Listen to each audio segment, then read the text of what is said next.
सुनती हो राजू की माँ, ये हमारे दोनों लड़के कितने आलसी हो गए हैं।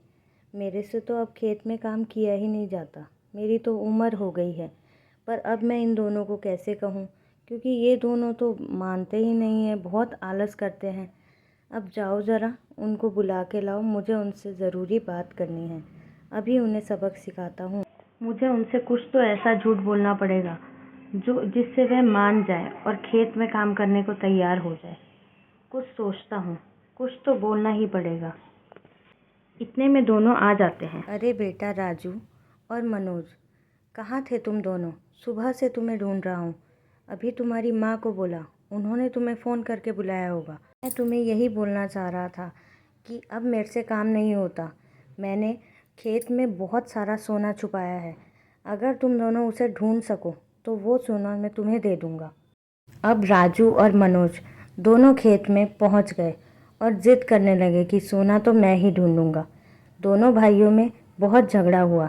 दोनों ने बोला सबसे ज़्यादा खेत मैं ही खोदूंगा, जहाँ जिसको सोना मिलेगा उसी का होगा, दूसरा उस पर कुछ हाथ नहीं मारेगा।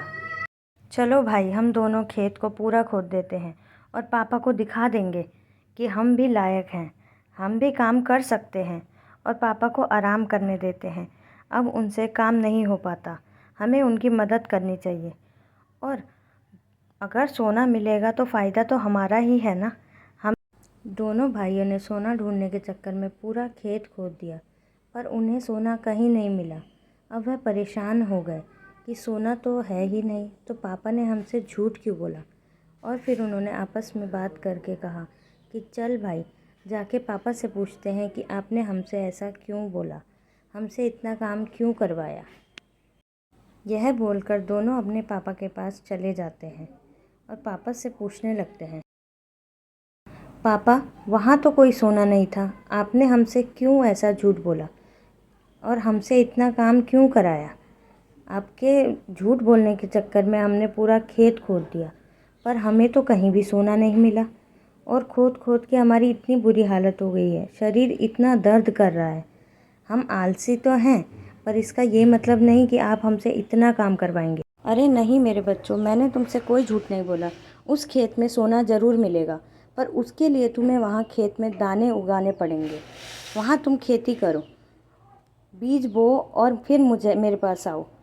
दोनों भाइयों ने कहा चलो कोई नहीं, इतनी मेहनत करी है तो थोड़ी और सही। वो दोनों बीज लेकर रोपने चले गए और अपने पिता के कहे अनुसार खेत में इधर उधर बीज रोपने लगे और पानी लगाने लगे।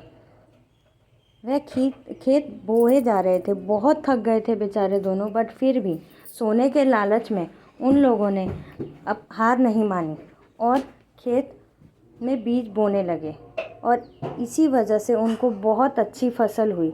अब वह अपने पिता के साथ खेत में आए और उन्होंने अपने पिता से बोला कि देखो पिताजी, अब तो फसल भी उग गई, पर हमें तो सोना मिला ही नहीं, हमारी मेहनत तो बेकार गई। उसके पिता ने बोला कि बच्चों, तुम्हारी मेहनत बेकार नहीं गई। अब ये जो फसल उगी है तुम इसको काटो और जो धान है उसको बाज़ार में बेचने जाओ, तुम्हें इसके बहुत अच्छे दाम मिलेंगे, इतनी अच्छी फसल हुई है।